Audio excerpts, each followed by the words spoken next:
سيدنا محمد صلى الله عليه وسلم وآله الكرام وأصحابه الأعظم وإلى مشايخنا والمسلمين أجمعين، خصوصا إلى والدينا وأولادنا وأسرتنا وقرابتنا أجمعين، وخصوصا إلى حاجاتنا ومقصودنا، وخصوصا إلى سيدنا شيخنا الشيخ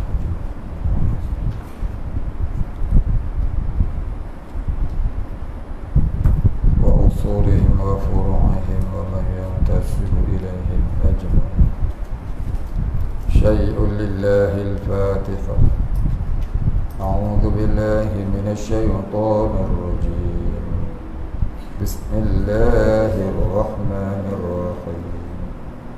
الحمد لله رب العالمين الرحمن الرحيم مالك يوم الدين إياك نعبد وإياك نستعين اهدنا الصراط المستقيم صراط الذين أنعمت عليهم غير المغضوب عليهم ولا الضالين. الحمد لله رب العالمين، الصلاة والسلام على أشرف الأنبياء والمرسلين وعلى آله وصحبه أجمعين. رب اشرح لي صدري ويسر لي أمري واحلل عقدة من لساني يفقهوا قولي. ولا علم لنا إلا ما علمتنا إنك أنت العليم الحكيم. رضينا بالله ربا وبالإسلام دينا وبمحمد نبيا ورسولا. اللهم اجعلنا من التوابين واجعلنا من المستغفرين واجعلنا من المتطهرين واجعلنا من الموحدين واجعلنا من المهتدين واجعلنا من المخلصين له الدين واجعلنا من العارفين واجعلنا من عبادك الصالحين واجعلنا من المتقين. اللهم أحينا بحياة العلماء وأمتنا بموت الشهداء. آمين يا رب العالمين.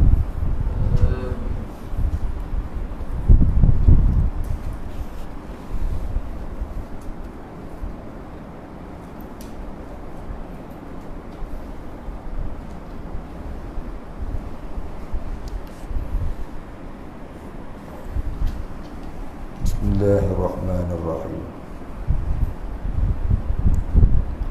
قال المصنف والمؤلف رحمه الله تعالى ونفعنا به وبعلومه وبركاته آمين يا رب العالمين.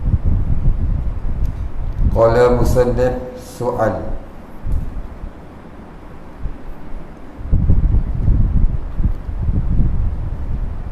Jika engkau berkata mana yang 20 yang wajib bagi Allah itu, jawab, maka adalah yang 20 itu pertamanya wajib wujud. Artinya wujud itu ada.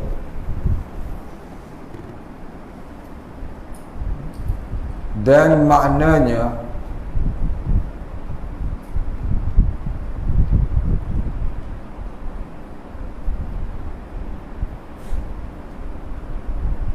huwallazi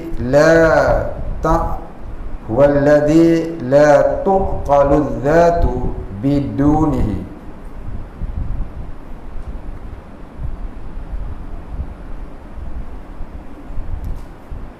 Huwallazi la tuqalu dzatu bidunihi,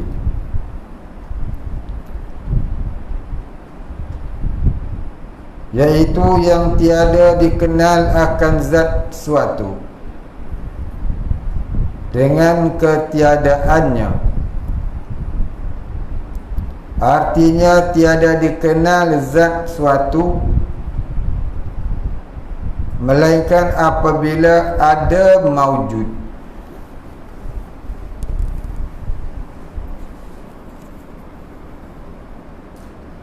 Atau engkau kata,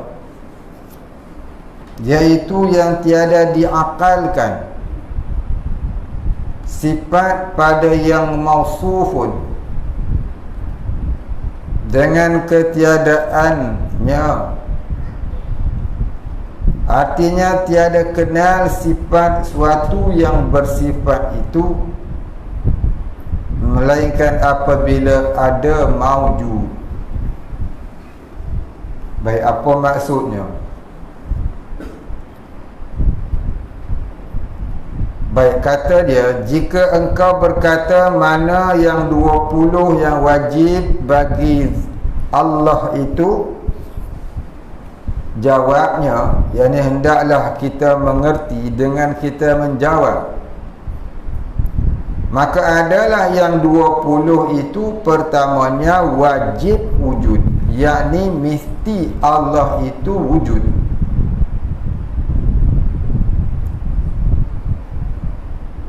Wajib wujud, yakni mesti Allah itu wajib wujudnya. Yani Allah itu wajibul wujud, yang mesti adanya. Artinya wujud itu ada. Wujud artinya ada. Dan maknanya, yakni kepahamannya, yang wajib kita faham dari arti kata Allah itu wujud. Huwallazi la tuqalu dzatu biduni, yaitu yang tiada dikenal akan zat suatu dengan ketiadaannya. Artinya tiada dikenal zat suatu melainkan apabila ada maujud, titik. Maknanya kita tak dapat nak kenal sesuatu melainkan terlebih dahulu kita tahu perkara itu ada. Kalau benda tu tak ada, macam mana kita nak kenal? Terlebih dahulu mestilah sesuatu itu ada, barulah kita boleh kenal. Kalau benda tu tak ada, macam mana kita nak kenal? Mestilah benda itu ada, barulah kita boleh kenal. Atau engkau kata, iaitu yang tiada diakalkan sifat pada yang mausuf.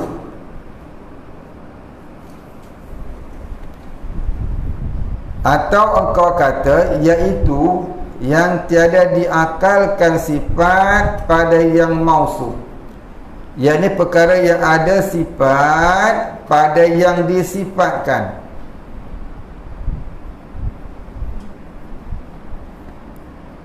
Tiada diakalkan sifat pada yang disifatkan. Maknanya apa? Maknanya tiap-tiap benda yang ada itu mestilah ada sifat-sifatnya yang dapat dikenali. Sifat iaitu benda yang ada pada yang disifatkan. Apa yang disifatkan? Iaitulah zat. Mestilah kita kenal sifat yang ada pada zat. Sifat pada yang mausuf maknanya mesti ada sifat pada zat yang ada itu. Maknanya akal tak terima. Akal tak terima mengatakan adanya sesuatu yang ada itu tak ada sifat. Akal tak terima mengatakan sesuatu yang ada itu tak ada sifat. Maknanya Tiap-tiap yang ada itu mesti ada sifat-sifatnya. Begitulah Allah Ta'ala yang ada, tentulah ada sifat-sifatnya.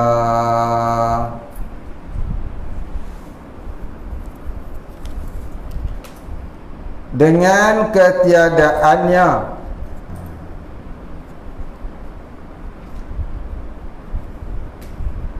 yakni kalaulah benda yang ada tu tak ada sifat, tentu tak diterima akal.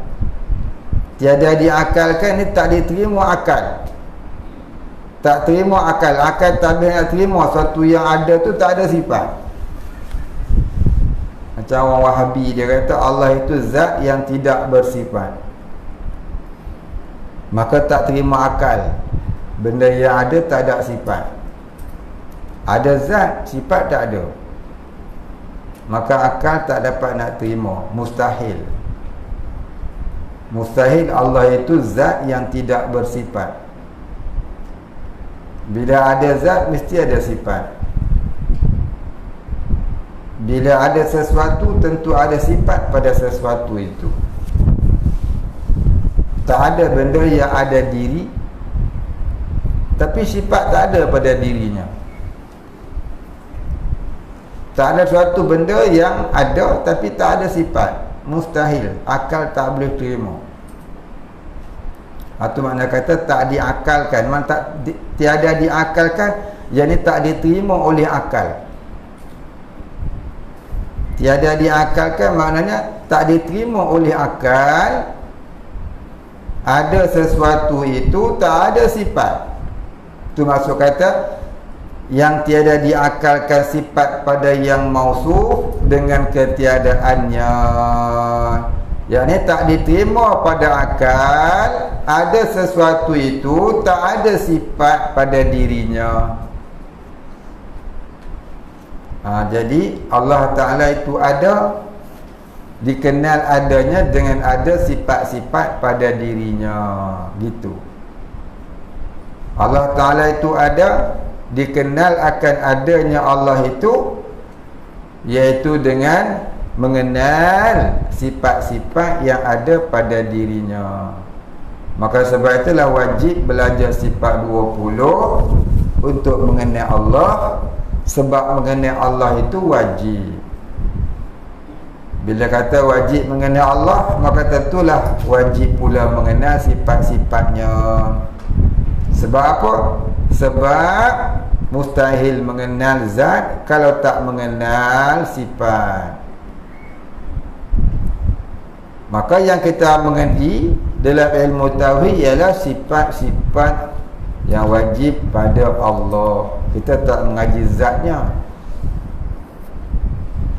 Kita tak mengaji zat Allah, kita mengaji sifat-sifat Allah.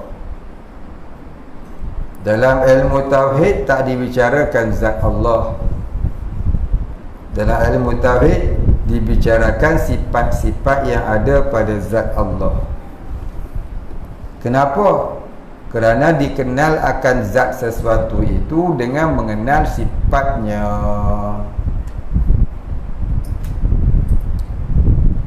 Tidak dikenal akan sesuatu kalau tidak dikenal akan sifat-sifatnya.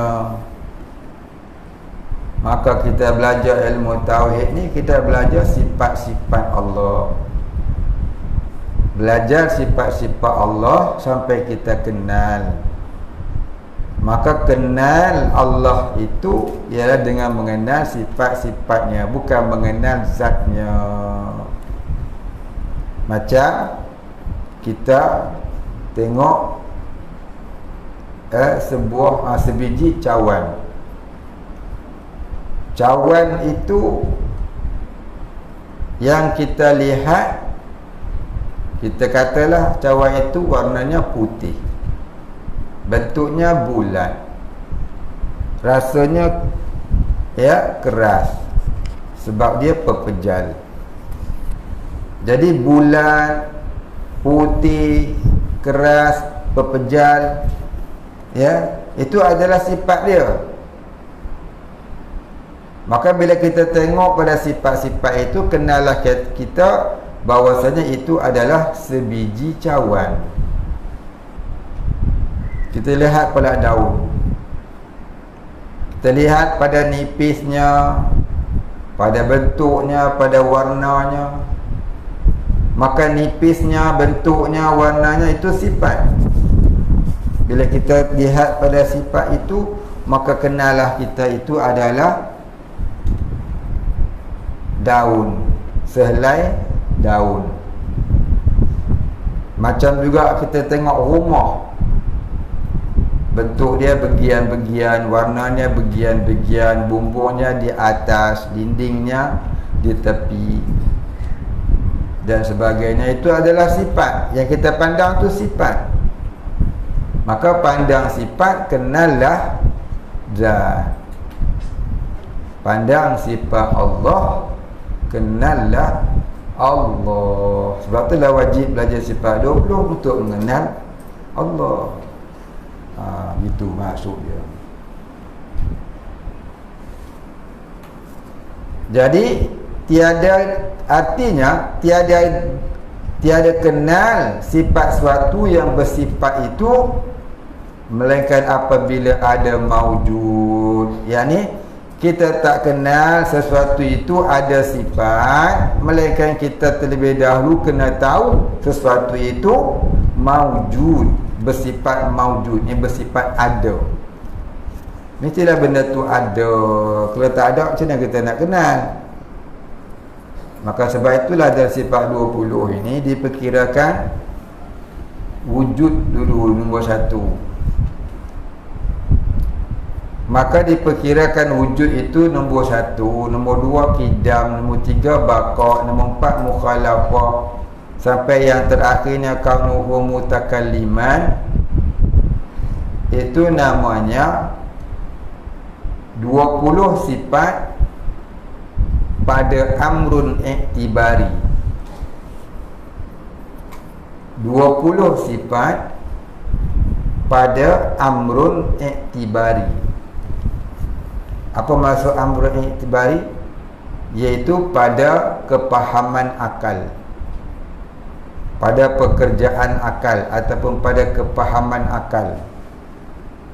Apa hikmah diletakkan wujud duduk nombor 1? Hikmah diletakkan wujud nombor 1 pasal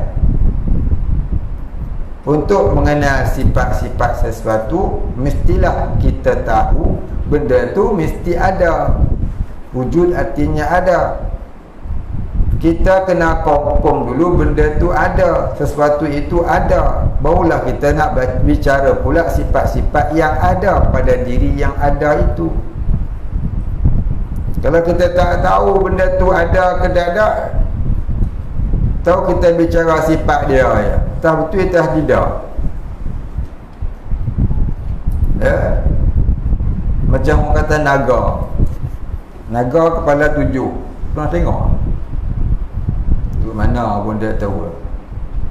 Betul ke naga kepala 7? Tengok pun tak pernah. Dengar cerita orang. Tu tak boleh nak confirm ada ke tak ada.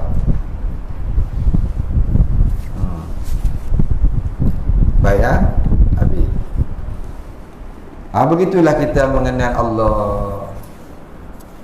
Dengan kita faham dulu Allah itu wujud. Jadi maknanya boleh saja kalau kita nak kira kudrat dulu. Kita tak kira qidam, kita tak kira wujud dulu. Kita kira kudrat dulu, sifat ma'ani tu. Kudrat, iradat, ilmu, hayat, sama', basar, kalam. Lepas tu baru kita kira pula wujud. Wujud qidam baqa mukhalafatuhu lil hawadis qiyamuhu bi nafsi. Lepas tu baru kita kira pula kaunuhu qadiran, kaunuhu aliman, kaunuhu mutakalliman, lepas tu wahdaniyat pula. Lepas tu kaunuhu basiran, last kali kaunuhu hayyan. Boleh tak? Boleh, tak salah. Tu dia kata 20 sifat pada amrun iktibari. Pada kepahaman akal. Nak bagi faham akal, ikut step-step dia. Yang pertama wujud, yang kedua ni qidam. Begitu juga sifat ma'ani. Mula-mulanya kudrat, lepas tu iradat. Boleh saja kita nak kira hayat dulu. Macam setengah ulama dia kira hayat dulu. Mestilah benda tu hidup dulu baru nak kira apa sifat yang ada pada dirinya. Kata setengah ulama. Sah, boleh, tak ada masalah. Pasal apa? Pasal 20 itu bukannya 20 pada rukun, tapi pada amrun iktibari. Kalau 20 pada rukun, dia kena ikut step dia. Tak boleh tunggang langgang. Macam rukun sembahyang. Rukun sembahyang 13 perkara. Dia kena ikut step. Yang pertamanya niat, yang kedua berdiri tegak, yang ketiga takbiratul ihram, yang keempat membaca al-Fatihah, yang kelima rukuk serta tamak nina, yang keenam i'tidal serta tamak nina, akhir sekali baru tertib. Tertib tu apa dia maksud tertib? Mendahulukan yang dahulu, mengkemudiankan yang mengkemudian, jangan tumbang terbalik. Tak boleh. Rukun solat kita kata yang pertama baca Fatihah, yang kedua berdiri tegak, yang ketiga niat. Oh, salah. Salah, pangkah cikgu. Pasal apa? Pasal tak ikut tertib. Kalau sifat 20 tadi tu boleh tak ikut tertib. Pasal dia pada amrun iktibari. Dia bukannya rukun. Dah. Jadi sifat 20 tu 1, 2, 3 sampai 20 tu perkiraan 20 pada perkiraan akal.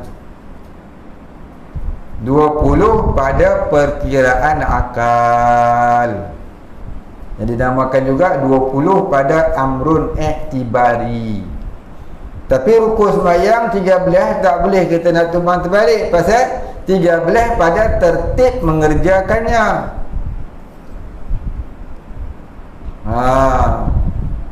Bukan pada amrun iktibari.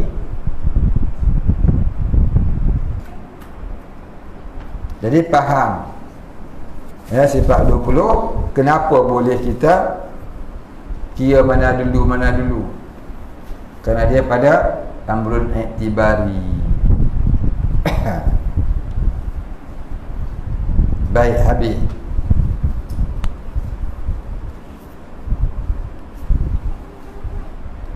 Kalau Nabi ada 25, Nabi ada 25. Yang wajib kita tahu, ya, ataupun Rasul lagi Nabi, Nabi lagi Rasul. Ada 25 orang yang wajib kita tahu. Boleh tak kita tahu ataupun kita kira yang belakang dulu, lepas tu pergi ke depan? Kira Nabi Muhammad dulu, lepas tu baru Nabi Adam, lepas tu Daud pula, lepas tu Ibrahim, lepas tu Nuh, lepas tu Isa, lepas tu Soleh, lepas tu Musa pula. Boleh. Pasal itu bukan 25 rukun Nabi, bukan. Dia bukannya perkara yang seperti solat tadi. Dia wajib diketahui. Yang tidak wajiblah diketahui secara urutannya. Hanya wajib diketahui akan namanya. Walaupun tak ikut urutan maka sah. Boleh kira mana-mana dulu. Ya, sekurang-kurangnya kita tahu. Kalau orang tanya ada tak Nabi Yaqub? Ada. Padahal kita tak kira pun nombor satu apa, nombor dua apa. Tahu kena. Ada tak Nabi Yusuf? Ada. Ada tak Nabi Ismail? Ada. Ada tak Nabi Ibrahim? Nabi Ibrahim tak ada. Nabi Ibrahim ada. Ada tak Nabi Muhammad? Nabi Muhammad tak ada. Nabi Muhammad ada. mesti sebut nama Nabi itu seperti yang tersebut di dalam Al-Quran. Haram menyebut nama Nabi yang bukan di dalam Al-Quran. Seperti kita menyebut nama Nabi Isa, kita kata Jesus, tak boleh, haram. Yang kata boleh itu Puak Wahabi. Puak Wahabi kata boleh. Pasal apa? Pasal dia kawan baik dengan puak tu. Dia kawan baik dengan puak Kristian, puak Israel, dengan puak Yahudi dia baik sungguh. Cuba tengok, dia baik dengan Yahudi Israel, dia baik dengan Kristian Amerika. Tu bagi dia boleh. Kita orang ahli sunnah kata tak boleh. Haram kita menyebut nama Nabi selain daripada nama-nama Nabi yang di dalam Al-Quran, walaupun ada sungguh dalam kitab Taurat umpamanya, dalam kitab Zabur umpamanya, dalam kitab Injil umpamanya. Sebab apa? Sebab kitab-kitab itu sudah ternasakh setelah turunnya Al-Quran. Kalau ada orang kata boleh, sila fahami. Quran itu furqan bagi kitab-kitab yang lain. Apa makna furqan? Iaitu yang membezakan kitab lama dengan kitab baru. Itu masuk al-furqan, yang membezakan. Maknanya bila dah ada Al-Quran, hukum hakam apa juga benda yang duduk dalam kitab-kitab yang terdahulu ternasakh, namanya pun ternasakh lah. Kalau ada apatah lah, kita tak tahu ada ke tak ada. Cuma gelaran yang mereka gelarkan sahaja. Ya. Dulu adalah satu lagu Cat Stewart. Dia masuk Islam, dia buh nama-namanya Yusuf Islam. Tapi dia ikut Syiah. Dia masuk Islam, dia ikut Syiah. Adalah satu lagu dia. Lagu dia sebut Jesus. Lagi dia sebut Noah. N-O-E-H. Bukan Noah. Ibrahim dia sebut Abraham. Daud dia sebut David. Yakub dia sebut Jacob. Macam biskut Jacob lah. Lagi apa lagi?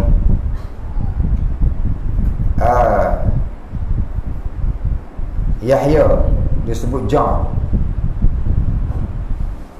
John Travolta. Jadi tukar nama Nabi yang termaktub dalam Al-Quran kepada Nabi yang disebut oleh syariat lama, itu tak boleh.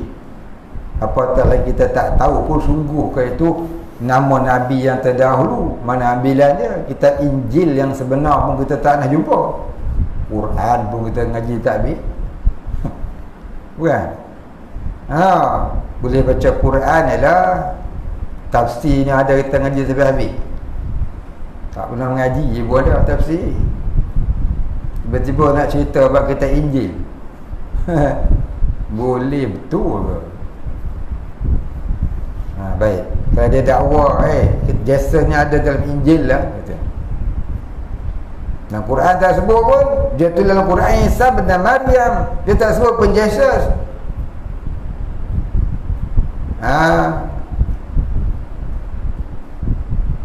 Musa, dia sebut Musa, dia tak sebut Moses. Jadi kita tengok dia mereka tak boleh punya. Ya, baik, habis. Jadi jangan duk menyanyi lagu tu.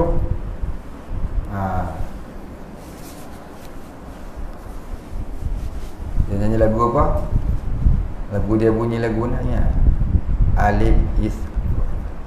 Alif is for Allah, nothing but Allah. Ba is the Ba is the beginning of Bismillah. Lama sikit. Ada lagi ya lagu tu? Saya tingkatan 3.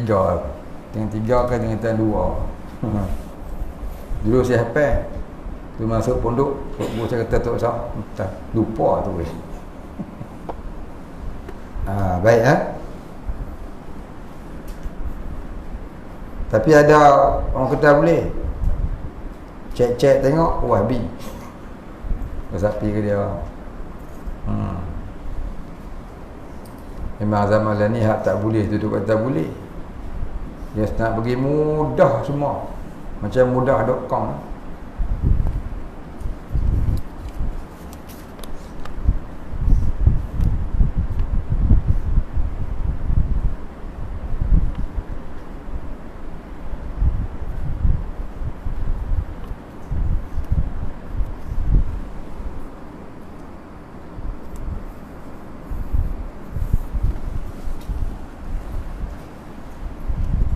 Baik. Kita jawab soalan dulu. Saya takut tak ada. Soalan pertama.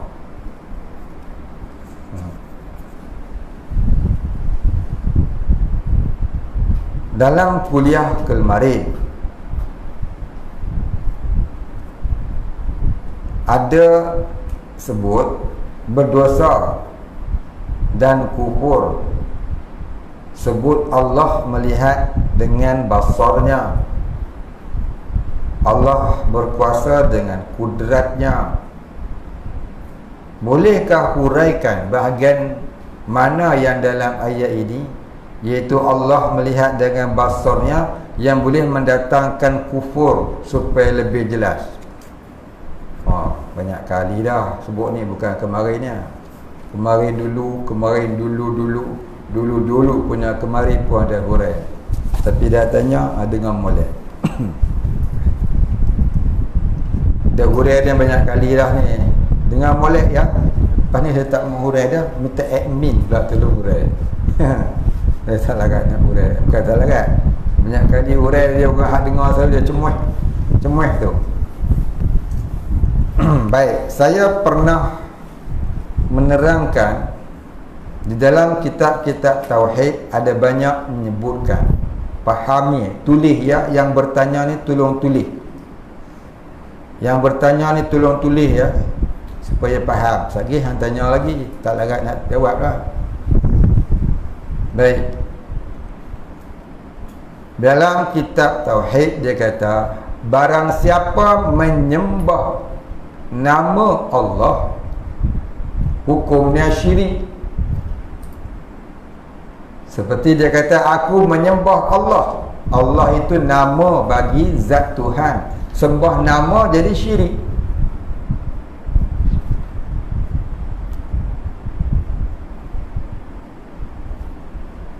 Nombor 1. Nombor 2, barang siapa menyembah sifat, hukumnya kufur. Seperti dia kata, kudrat Allah yang menjadikan alam. Jadi bermakna dia menyembah kudrat. Dia menyembah kudrat.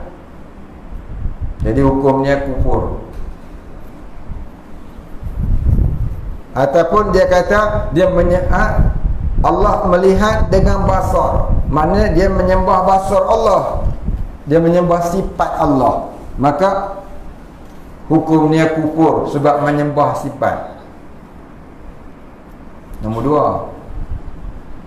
2. Nombor 3, barang siapa menyembah zat Allah, maka hukumnya syirik khafi. Syirik khafi. Maknanya tidaklah kufur, tidaklah murtad, tidaklah syirik jali, tapi berdosa besar.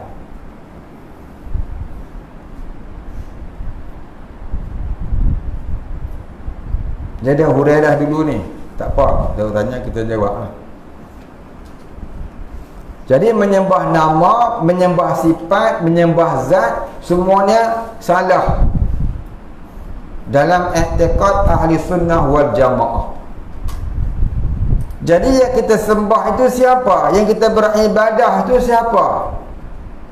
Ini katakan ma'budun, yang disembah, yang diibadahkan itu siapa? Tuhan yang disembah, Tuhan yang diibadahkan itu siapa? Maka sebab itu awal-awal dalam belajar kitab ni dulu, saya telah terangkan Bismillahi, dengan nama Allah. Siapa Allah? Tuhan. Nama bagi zat Tuhan. Allah itu nama bagi zat Tuhan. Siapa pula Tuhan? Iaitu Tuhan yang kita sembah itu siapa? La ilaha illallah. Tidak ada Tuhan melainkan Allah. Tidak ada Tuhan disembah melainkan Allah. Siapa Tuhan disembah tu? Iaitulah zat yang wajibul wujud, yang bersifat dengan segala sifat-sifat kesempurnaan, yang memiliki nama-nama yang maha agung, yang menjadikan sekalian alam, yang nama kebesarannya Allah. Maka jumlah perkataan itu, apa jumlah perkataan itu? Itu perkataan yang saya sebut tadi ni. Tuhan yang disembah itu ialah zat yang wajibul wujud, yang wajib ada, yang bersifat dengan sifat-sifat kesempurnaan, yang memiliki nama-nama yang maha agung, yang menjadikan dan yang mentadbir sekalian alam, yang nama kebesarannya Allah. Jumlah kataan itulah pengertian Tuhan yang kita sembah. Maka apabila kita faham pengertian Tuhan, maka tak apalah kalau kita kata siapa Tuhan kau? Allah. Tak apa dah, pasal kita tahu makhum Allah tu apa. Allah itu mewakili bagi jumlah perkataan yang panjang tadi. Maka tak apa dah. Maka kita sebut siapa Tuhan kamu, kita kata Allah, itu perkataan tasamuh bagi ataupun ringkasan bagi pengertian Tuhan. Yang salahnya kalau dia tak tahu apa pengertian Tuhan. Sembah siapa? Sembah Allah. Allah itu nama. Lepas tu dia pun pening. Ya. Bermakna dia memang tak faham dah tu. Kalau tak faham kena ngaji. Jadi dia tanya, kat mana salahnya? Kat mana salah yang kata Allah melihat dengan basarnya? Salah tu ialah kau berkata Allah melihat dengan basarnya. Itulah salah. Habis sepatutnya nak kata apa nak? Sepatutnya kena kata gini, Allah melihat dengan zatnya yang bersifat basar. Kalau kau kata Allah melihat dengan basar, seolah-olah kau menyembah sifat Allah. Seolah-olahnya kau menyembah sifat, hukumnya kufur. Maka tak boleh kata lagu tu. Dalam kitab Tauhid dia kata haram berkata Allah melihat dengan basar. Dia kata, dia buat contoh, haram berkata Allah berkuasa dengan kudrat selagi tidak dibuat i'tiqad. Kalau dibuat i'tiqad, tidak syak kufurnya.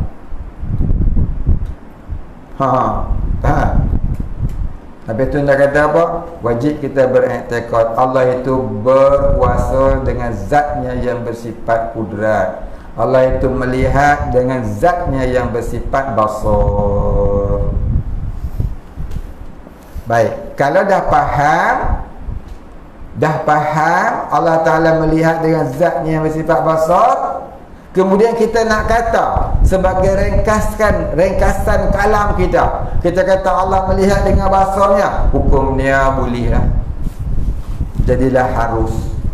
Selagi kita setelah kita memahami ta'arifnya, pengertiannya.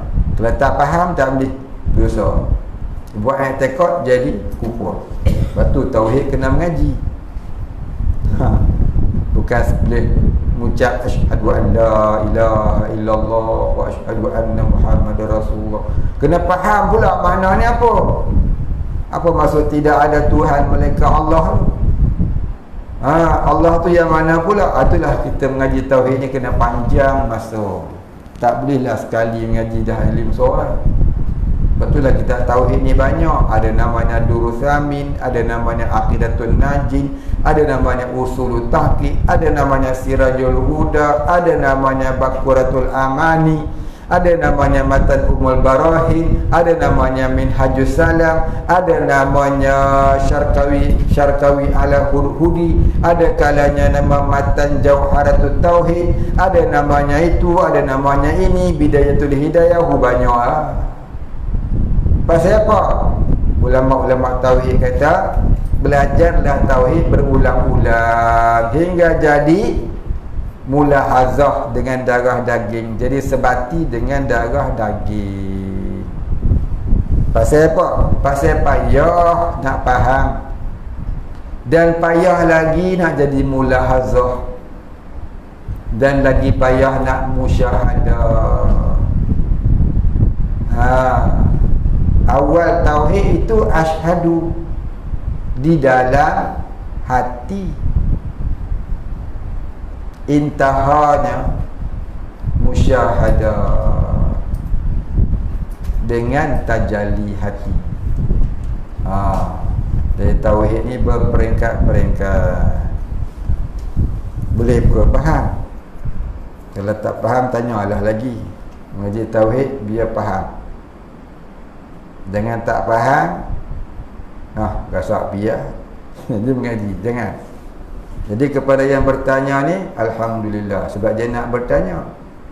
Jangan anggap orang tanya tu tak reti. Kadang-kadang yang tanya tu lebih reti pada orang yang tak tanya. Cuma yang tak tanya ni tak tahu apa nak tanya. Itu ya. Tata yang bertanya lebih pandai daripada yang jawab. Baik, soalan seterusnya. Apa hukum mencuri elektrik? Dia mau ikut pekah pula. Bila nak habislah kita tauhid ni weh. Tapi dia tanya, nak kena jawab buatlah. Dia curi lagu nak. Apa hukum mencuri elektrik? Nama pun mencuri. Dengan cara manipulasi bacaan meter. Nama pun curi, patut tipu. Nama istilah pun mencuri, patut menipu. Maka hukumnya tak boleh lah. Nabi kata, iyyaka wal kizba fa innal kizba mujalibun lil iman. Jauhilah kamu daripada membohong, kerana membohong itu menjauhkan kamu daripada iman. Jadi ambil pada maksud hadis itu, macam mana dengan soalan tadi? Tak boleh lah. Curi siapa? Banyak apa curi? Berapa beg dia curi? Mesti banyak beg ni kan, pakai kontainer orang curi. Adakah itu juga termasuk hanya keduniaan dunia, sama seperti lesen kereta, lesen kedai sijil? Dah, nilai cerita lah pula. Elektrik ni dia kena bayar gaji pekerja dia. Dia ada kabel elektriknya, dia ada tiang elektriknya, dia ada lorinya, dia ada jana kuasanya, dia ada bangunannya. Semua tu money, you know. Jadi kalau hancuri berdosa lah.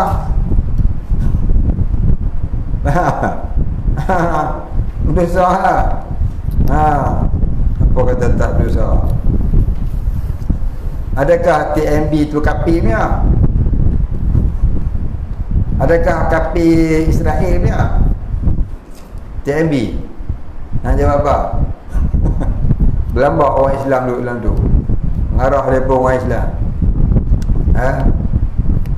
Jadi tak boleh. Kita kata boleh, tak boleh. Jangan duduk curi. Curi wajib bayar boleh. Baik.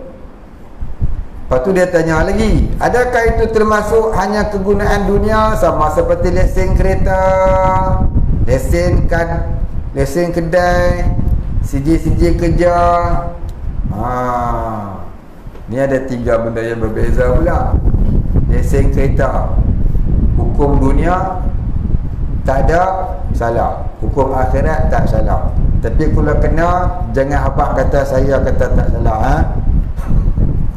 Hukum dunia hang tak ada, hang kena saman badan muka. Siapa dah tak tahu tak ada lesen bawa drive pergi mandu tu atas highway sampai tu.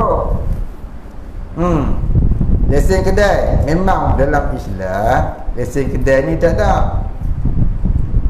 Tapi jaga-jaga apabila dalam sebuah negara Islam, kalau dia ada undang-undang wajib berlesen kalau nak berniaga, maka jadi wajib aradi.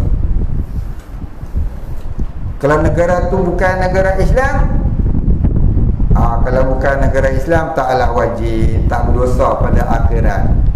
Tapi salahlah hukum dunia. Tak kena sita kedai. Kemudian sijil kerja. Dia tipu sijil kerja. Dia kata dia pakar welding. Tipu dah sijil PhD welding. Gaji kuli 1,000 sebulan. Pasal dia tipu PhD welding, dapat 100,000 sebulan. Maka menginaya orang yang ada sijil. Dan terinaya orang tak ada sijil, hadap bawah pada dia tu. Kadang-kadang hadap bawah lebih pandai daripada dia.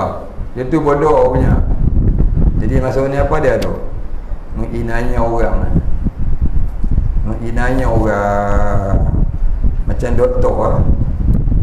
Baru ni ada masuk cerita. Ada satu berita seorang doktor kat Malaysia. Dia tipu sijil doktor. Belajar doktor banyak kali lah, tak lulus-lulus bil. Tiba-tiba dia beli sijil doktor ke India, bawa balik Malaysia, buka klinik. Dan banyaklah orang lebih lorat, lebih teruk sakitnya setelah mendapat rawatan doktor. Cek kat India, rupanya dia beli. Apa nama doktor tu? Doktor Aruglen Bukan doktor Melayu dah, Aruglen aku saya ingat nama dia. Aru apa nama dia? Aru apa dah. Itu serupa nama dia. Kena habis kalau tipu sijil lagu tu tak berdosa kalau kita orang Islam. Berdosa kita punya perasaan menyusahkan orang, menyakitkan orang. Nama pun menipu kan. Tersalah menipu. Tersalah menipu lah. Sekarang ni PhD banyak orang duk jual. Lebih kurang 15 tahun dulu ada orang offer saya, Ustaz nak ambil PhD syariah, bayar 5,000. Tak payah 5,000 tak apa, boleh bayar bulan-bulan. Saya boleh bayar bulan-bulan. Saya tak ada PhD, saya apa? Saya Pak Senawi pun tak ada. Sijil tanam sawi pun tak ada.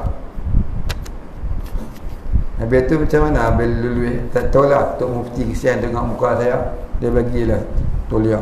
Bukan dia reti apa, tak reti apa. Dia tak reti, saya ngaji pondok tak ada sijil apa.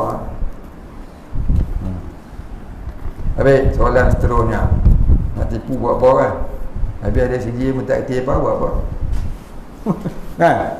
Jangan aku tak ada sijil. Kalau tak reti pun padan lah. Pak Senawi pun tak ada. Tanam sawi pun tak hidup. Tanam sawi kat dalam tayar tu pun tak hidup. Tanam sawi tumbuhnya kangkung. Baik. Saya tipu-tipu buat-buat. Tak reti apa, tak reti. Bodoh buat bodoh. Buat apa nak tipu kan? Seorang tahu kan?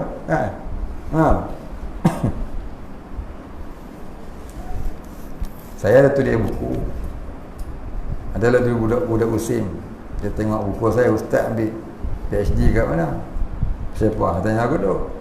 Dia kata biasa orang tulis buku dia ada PhD. Gelak kat dia. Ramai kawan-kawan saya ada kat pondok, ada tulis buku, mana ada PhD. Memanglah PhD Pondok Haji Daud. Ada. Kenapa? Nak tulis buku nak ada PhD ya? Tu dia. Baik, soalan seterusnya. Berdosa ke kalau seseorang tu jual kek birthday Walaupun tak bagi lilin pada customer dan pelanggan. Hai, tak berdosa apa masalah ya. Jual kek birthday.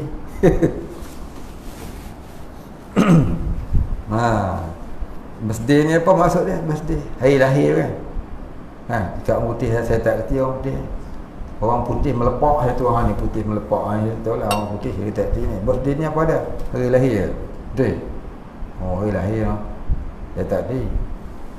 Habis apa hukum dia kalau kita jual kek, buka kedai besar-besar bisnes kek, jual hari apa kek untuk birthday, hukumnya harus selagi ya ramuan-ramuan yang buat kek tu tak ada yang najisnya. Contohnya telur, jangan beli telur reject. Telur reject ni tu macam mana? Driver lori telur, dia nak pergi hantar telur, sampai kat kedai ada telur yang pecah-pecah, maka dia pecahkan masuk dalam plastik, pecah-pecah. Jadi nak tangan basah-basah telur tadi, pegang lagi telur, pak, mengalir-ngalir masuk dalam tu bekas-bekas hati ayam, telur tak basuh. Tu namanya telur bernajis. Pergi jual lah murah-murah, sekilo RM10 ke RM5 ke.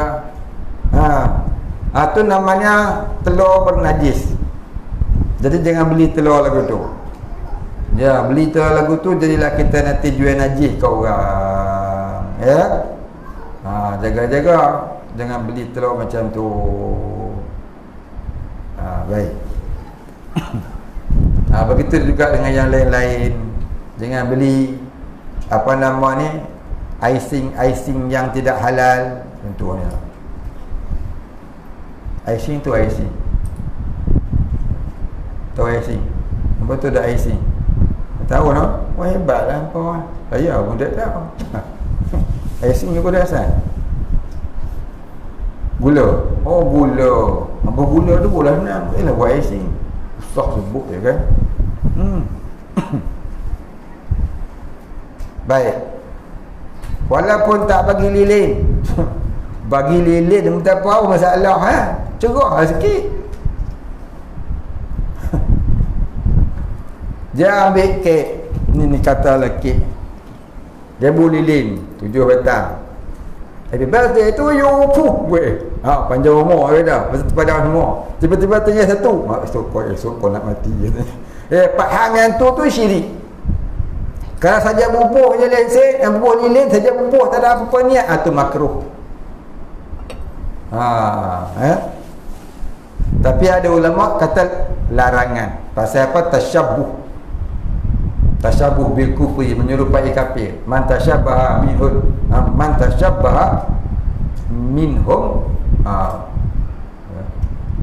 tasyabaha bi qaumin fa huwa minhum. Siapa menyerupai satu kaum, maka masuk dia golongan kaum itu. Jangan menyerupai ya. Maka menyerupai itu dengan niat. Syarat dia tu dengan niat. Tanpa niat taklah sampai jadi kufur. Kadang-kadang jadi berdosa ialah, kadang-kadang jadi makruh. Lihat dia buat tu dengan niat tu pun tidak. Ya. Tapi seeloknya janganlah buat. Seeloknya jangan buatlah. Tak usah buatlah. Buat kek biasa sudah. Lepas tu buat doa selamat, atau lebih baiklah kalau nak buat. Kalau nak buat, tak buat pun tak berdosa. Ini dia kata tak buat birthday ni mana boleh ni, fardu ain ni.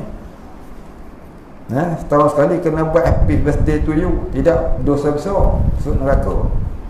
Kena taubat pun tak buat. Faham lagu tu pula.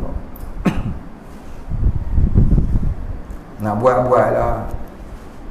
Jangan tasyabuh bi qaumin sudah. Maaf, saya bertanya, bolehkah orang Islam membaca kandungan dalam Bible? Boleh, harus. Jangan jadi Kristian sudah. Sekarang nak baca tak apa. Kat rumah saya pun dah Bible bahasa Indonesia. Baca tengok nak tergelak pun dah. Baca tengok nak tergelak pun dah. Boleh Nabi marah Tuhan. Katun tu buat kapi, nampak? Tu kata kapi bodoh. Dia boleh marah Tuhan pun dah. Nabi Isa marah, Nabi Musa marah Tuhan. Dia saja doa lama tak dapat. Ni kita orang Kristian bodoh. Ya. Mula-mula dia kata Tuhan tu Allah, Jesus tu anak Tuhan. Lepas tu dia kata pula Jesus tu Tuhan dah, pening kepala buat Kristian tu. Mula-mula dia kata Maryam tu bini Tuhan, mak kepada anak Tuhan. Lepas tu dia kata Maryam tu Tuhan pula dah. Tu kata pening Bible ni. Lepas tu orang Kristian ni dia pening. Ya. Bila orang tekan, takkanlah Jesus tu Tuhan. Siapa kata saya kata dia Tuhan? Dia adalah anak Tuhan. Kok tu pula? Kan? Tu kata kafir ni dia saja pergi pening kepala dia. Lepas tu dia pergi betul balik kepala dia yang dah pening tu. Jadi gitulah. Kita ikut dia, kita jadi pening. Cuma kita boleh gelak lah tengok buku dia tu. Ya. Cerita kebodohan puak Kristian ni. Saya baca Bible tu taklah habis, tapi separuh dah saya baca. Sampai kesimpulan ni lah cerita. Kesimpulannya pahaman orang-orang bodoh. Tahu? Pahaman orang-orang bodoh. Lalah akhir dia kata apa? Tuhan semua dah mati. Tuhan semua dah mati. Allah jelmakan diri Maryam. Kemudian Maryam melahirkan Jesus. Lepas tu Maryam mati. Allah dah tak ada, Maryam pun dah tak ada. Tinggal Tuhan anak nama Jesus. Lepas tu Isa ni pula menembus dirinya dengan dia salib. Akhirnya tiga-tiga Tuhan dah mati. Tak ada Tuhan sekarang ni. Sekarang ni dalam fahaman Kristian Tuhan dah tak ada. Sebab itulah kena minta ampun dengan padri. Tiba-tiba padri ni pula pergi buat jahat dengan satu orang perempuan. Maka apa maksudnya? Tuhan jahat punya. Wakil Tuhan jahat-jahat ni. Tapi dia mengaku juga betul-betul. Pasal apa? Pasal dia suka jahat. Sebab dia suka kepada kejahatan. Sebab tu dia duduk dalam tu tak keluar-keluar. Macam ada beberapa kaum tu lah, dia tak mau Islam naik. Pasal apa? Bila Islam naik tak boleh nak rasuah, tak boleh nak main judi. Dia susah dia kan. Tak boleh nak menari. Dia tak mau. Tapi dia orang Islam. Hari Raya dia hebat sekali sambung. Selamat Hari Raya. Dia paling kuat sekali buka speaker. Nampak tak? Ada orang jenis tu. Islam separuh-separuh. Nyanyi lagu Maulid Rasul Sallallahu ala Muhammad. Tudung tak pakai. Dulu ni banyak nasyid-nasyid zaman dulu kan. Nasyid-nasyid daripada Indonesia. Nyanyi lagu apa? Bila Israel datang memanggil, tudung tak pakai, bojeng di kapla. Tudung tak pakai, tapi nyanyi lagu dah mati. Aduh. Nampak ada? Pernah tengok? Tak tengok? Ni dia. Sekularisme ke, pluralisme ke, liberalisme ke, tak tahulah benda tu. Tak erti nak sebut. Yang ada dalam Quran disebut apa? Mustahzi'una bi ayatillah. Mereka yang mempersendakan ayat-ayat Allah. Nyanyi lagu nasyid, nyanyi lagu selawat Nabi, aurat tak tutup. Bojeng kepala nampak aku orang. Jatuh. Tu pun ada orang sokong. Ada mufti kata bagus. Nak cari makan pun biarlah patut badan. Tahu lah kaya zaman kan. Macam tu lah. Lagi apa lagi dia tanya? Habis apa?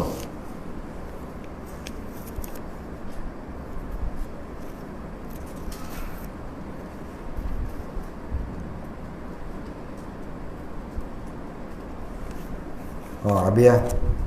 Tak ada dah soalan. Lagi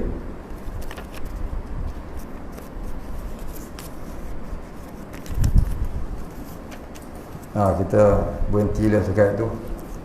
InsyaAllah kita sambung. Kemudian katanya kata qil. Katakil ni apa maksud katakil?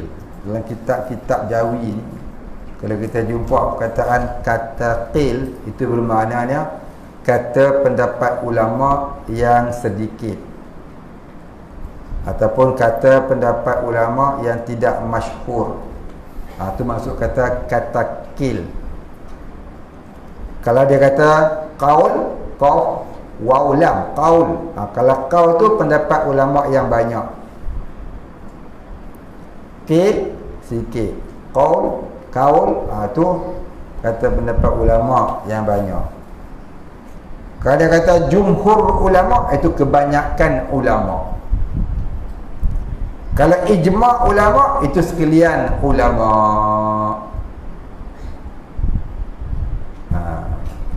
Baik, wallahu a'lam. Al-Fatihah. A'udzu billahi minasyaitonir rajim. Bismillahirrahmanirrahim. Alhamdulillahi rabbil alamin. Ar-Rahmanir Rahim. Maliki yaumiddin. Iyyaka na'budu wa iyyaka nasta'in. Ihdinas siratal mustaqim. Siratal ladzina an'amta 'alaihim ghairil maghdubi 'alaihim waladdallin. Bismillahirrahmanirrahim. Alhamdulillahi rabbil alamin. Wassalatu wassalamu ala asyrafil anbiya'i wal mursalin wa ala alihi wa sahbihi ajma'in. Allahumma ighfir lana dhunubana warhamna wa antal ghafurur rahim. Allahumma ighfir lana dhunubana wa liwalidina warhamhum kama rabbayana shighara. ولمشايخنا وللمسلمين أجمعين برحمتك يا أرحم الراحمين. اللهم نور قلوبنا بنور معرفتك يا فتاح يا رزاق. افتح لنا فتحا قريبا ما فتحته على أنبيائك وأوليائك وعبادك الصالحين. صلى الله على سيدنا محمد وعلى آله وصحبه أجمعين. سبحان ربك رب العزة عما يصفون والسلام على المرسلين والحمد لله رب العالمين.